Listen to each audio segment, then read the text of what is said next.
નમસ્કાર દર્શક મિત્રો, ખબર છે .com પરથી હું દૃષ્ટિ આપ સૌનું સ્વાગત કરું છું. દર્શક મિત્રો, જેમ માર્ચ મહિનાની શરૂઆત થાય એટલે માર્કેટમાં તમને કેરી મળવાનું શરૂ થઈ જાય છે.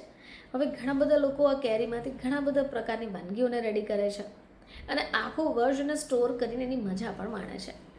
જેમ કે કેરીનો રસ, કેરીનું અથાણું, મુરબ્બો, છૂંદો વગેરે. તો જો તમે કાચી કેરીની ખાટી મીઠી ચટણી હજી સુધી નથી ટ્રાય કરી તો આ વિડીયો જોઈ તમે ચોક્કસપણે એને ટ્રાય કરવાનું શરૂ કરશો. તો આ દિવસોમાં બજારમાં તમને ખૂબ સારી કાચી કેરી મળી જશે.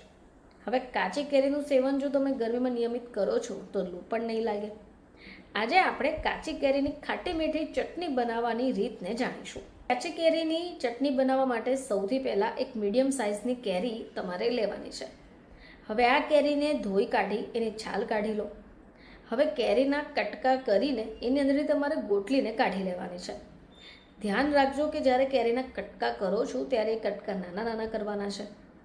હવે આ ચટણી તમે મિક્સરમાં અથવા ખલમાં વાટીને પણ બનાવી શકો. પહેલાંના સમયમાં લોકો વાટીને જ ચટણી બનાવતા. હવે મિક્સર જારમાં કાચી કેરીના ટુકડા નાખો એટલે એમાં આખું મીઠું, લાલ મરચું, 2 થી 3 ફુદીનાના પાન, આટલી વસ્તુ એડ કરશો એટલે ચટણીનો સ્વાદ વધશે. ચટણીમાં તમે ઈચ્છો તો 2 ચમચી વરિયાળીને એડ કરી શકો. હવે તમારે એને મિક્સર જારમાં ગ્રાઇન્ડ કરવાની છે. જ્યારે એ પીસાઈ જાય એટલે એમાં ગોળ એડ કરો. જો તમને વધારે ચટણી ખાટી લાગી રહી છે તો તમે ગોળની માત્રાને વધારી શકો. એ પણ ધ્યાન રાખજો કે આ મિશ્રણમાં તમારે પાણીને એડ નથી કરવાનું, કારણ કે તમે જે ગોળ નાખ્યો છે એનું જ પાણી છૂટશે. હવે ફરીથી એને પીસી કાઢો. તમારે ચટણીને એકદમ બારીક પીસવાની છે.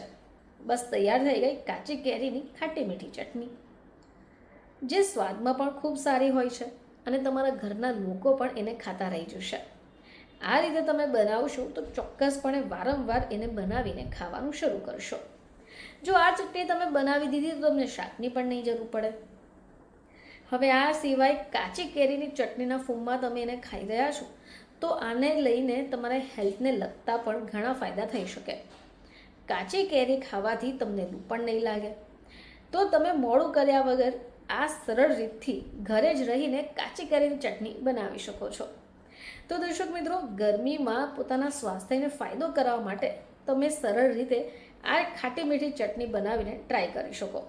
ફરીથી તમારી સમક્ષ હાજર થઈશું. ત્યાં સુધી જોતા રહેજો ખબર છે .com.